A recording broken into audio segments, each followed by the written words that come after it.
Welcome to this edition of Channel 97 News. We come to you today from Mrs. Hodges' room, and here's a look at just some of the stories you will see on today's show. We take a look at how area schools have addressed the topic of school safety. We visit with 4 OHS teachers who have quite a bit in common.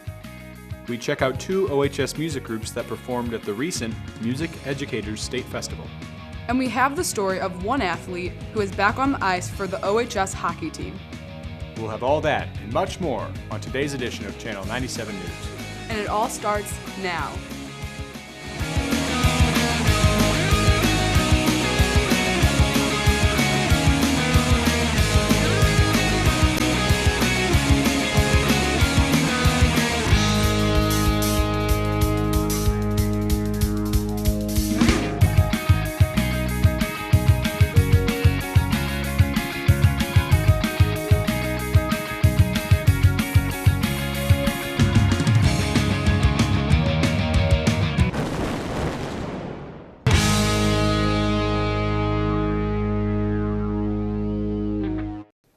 Welcome back to Eyes on the Tigers, Channel 97 News. I'm Daniel Carter. And I'm Maddie Elking. Our first story takes a look at recent changes in school security. On December 14th, 2012, 26 people were killed in a school shooting at Sandy Hook Elementary School. In the wake of this tragedy, schools have been taking a look at safety regulations. All the doors are locked in the morning except for 3. Then once school starts, everything is locked, including the front door, and then we have a buzzer system where people have to buzz in. Oakville High School, may I help you? I'm here to pick up my daughter, Leanne Fryer. Okay, come on into the main office. We ask them what their purpose is here, who they are, who their student is, and then we buzz them in and make that determination. But how has this been affecting everyone here at OHS? My location has changed somewhat. I like to still, I'm still able to roam around, kind of be where people aren't expected. But at high traffic times, usually in the front, kind of by the commons for the time being. I think we're going to have to adjust a little bit to having everything we need with us for the rest of the building to know that that is where we are. So if students are needed during the class time, they know that they can either come and get us or hopefully use our cell phones to locate students. Across the Merrimack at Fox High, the administrators are also implementing changes. We have always had locked doors here at Fox. However, it gets lax, as you would imagine, and it necessitates for doors to be wedged open or kept open, and we have shifted that to no doors being unlocked. And we're moving to eventually a buzzer system with cameras. Not far away, Lindbergh High School is also adjusting to new security measures. Probably the biggest thing that we've done is that we have added locking classroom doors, or we're going to be, we haven't yet, we are going to be adding locking classroom doors to all of our high school and middle school classrooms. With photographer Jake Morhard, I'm Jacob King for Channel 97 News. For the 5th straight year, All Night Grad will be held at a new location. Austin Baumgartner and Connor Sandvoss have the story. Seniors, are you ready for a night of success, fulfillment, and adventure? Because All Night Grad will be legend. Wait for it.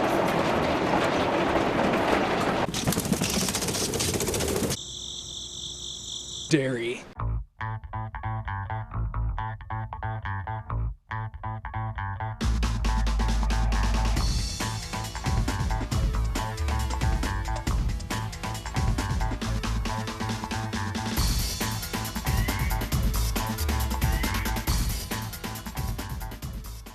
Unlike the last few years at Kennedy, the class of 2013 will be celebrating their graduation somewhere a little more lively.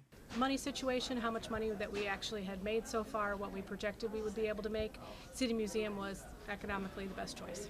Just hurry up and get your tickets. After attaining this information, I decided to go check this place out for myself. Well, let's see. You'll have access to everything. We will need to close the outside down. Between 11 p.m. and 7 a.m. Usually our sleeping areas are in the architecture hall and in the vault room. If they leave the event, or if you leave the event, you wouldn't be permitted to re-enter. But our cafe sandwiches provides both a pizza buffet dinner and then a breakfast buffet in the morning. we ask that you not run anywhere other than in the skateless park. There are a lot of kind of unexpected twists and turns and corners and things that kind of drop down out of the the ceiling here, so we want everybody to kind of make their way through slowly so that they can do that safely as well. I'd really like to get hypnotized. I think that'd be pretty cool. I just want to have a lot of fun with my friends. I'd like to get stuck in one of the tunnels there. Yeah, that'd be pretty fun. I want to help them get out of the tunnel. With Connor Sandvoss rolling the reel, I'm investigative reporter Austin Baumgartner signing out for Channel 97 News. OHS was one of just 2 schools in the state to have 2 different groups perform at the recent State Music Festival. Adam Rowland has more on this amazing accomplishment. While most OHS students were relaxing over their 4-day weekend in January, 2 groups were here at Oakville hard at work.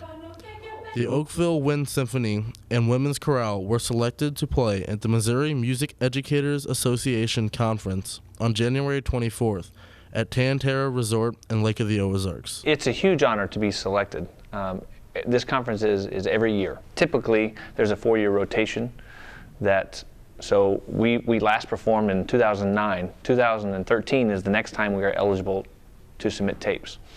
Well, groups that played in 2010 are eligible in 2014 to submit the tapes. But this being the 75th anniversary, the state of Missouri, they waived that 4-year rotation. And they said anybody can submit a tape.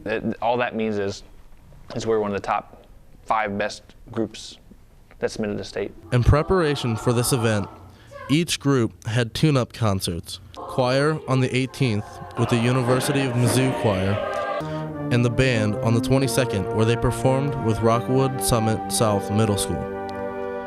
Both groups played in front of hundreds of music educators from all over the state of Missouri, and each group was very pleased with their performance. Before I got there, it was a really small kind of thing, But when I got there, I was like, wow, this is a lot bigger than I expected it to be. And overall, it was really nice because the applause was overwhelming, and it was nice overall. I liked it. Just the fact that this was my second time to be able to have that amazing experience was overwhelming, and just all the hard work we put in, and we did a bunch of 5-hour practices, was totally paid off in the concert. It's the greatest feeling ever. Congratulations to all the students who performed. With Mikey Bellinger, I'm Adam Rowland for Channel 97 News. Here's a story about 4 OHS teachers who are due to make some news in the near future. And it might not be what you're expecting. Here's Maddie with more. Teaching is a challenging profession. For some, it's more challenging than others. This group of 4 teachers falls into that category. Science teacher Lauren Bennett, English teacher Annie Hodges, Facts teacher Kelly Kellerman, and social studies Amy Marriott. They are all expectant mothers. It was a little different, especially trying to keep it from my students was a little bit different because I found out pretty much the very beginning of the school year. When you're pregnant, you get really tired much more easily, and I'm a very effervescent, active teacher, so sometimes that's a little difficult to just get the extra energy. During lectures is sometimes the baby, she'll kick my diaphragm, so all of a sudden during a lecture I have to stop mid-sentence and I go I gasp, and my students are like, are you okay? Are you going into labor? And it's no, I just can't breathe. It's okay. Nausea kind of interferes, especially when you haven't told your students yet. So if you get struck with nausea, you kind of just got to sneak. Luckily, I have a storeroom with a sink, so we just try to sneak around, sneak through the door if you're feeling sick, but I haven't really had a horrible attack. I'm a little bit more uncomfortable throughout the day. Go to the bathroom a lot more often. Fortunately, it's very close to my room. But I don't know, it's funny, I'll be up teaching and walking around and I'll feel the baby moving and kicking, and sometimes my students see my belly rolling, and it's just kind of a fun thing. Some of them get grossed out, but it's okay. With photographer Maddie O'Brien, I'm Maddie Elking with Channel 97 News. The OHS hockey team opens playoffs this weekend. Here's a story about one player who has given the team a big boost. If you've been to an Oakville hockey game, you know firsthand the excitement that fills the air.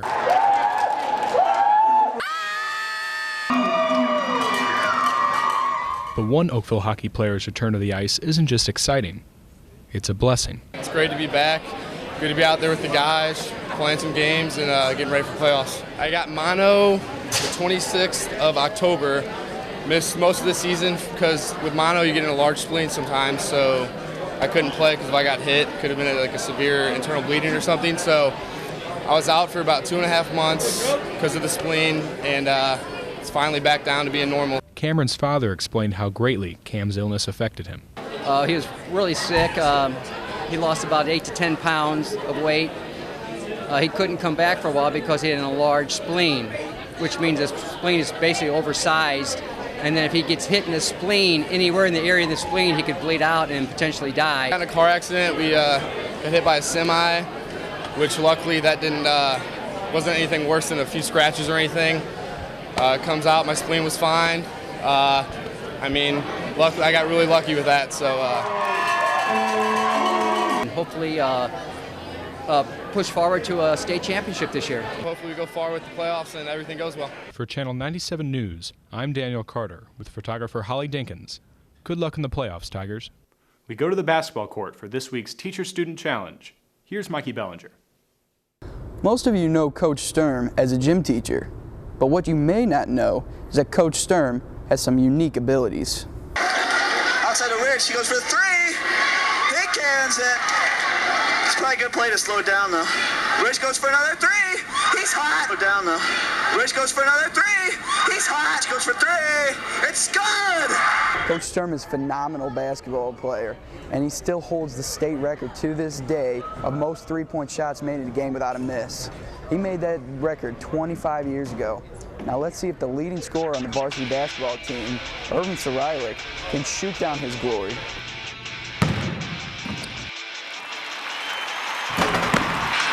Sturm starting off the guard.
So as you can see, Coach Sturm still holds that state record. With photographers Jacob King, Olivia Mates, and Adam Rowland, I'm Mikey Bellinger. Time to bounce my way on out of this Teacher-Student Challenge. I should have faced Sturm myself.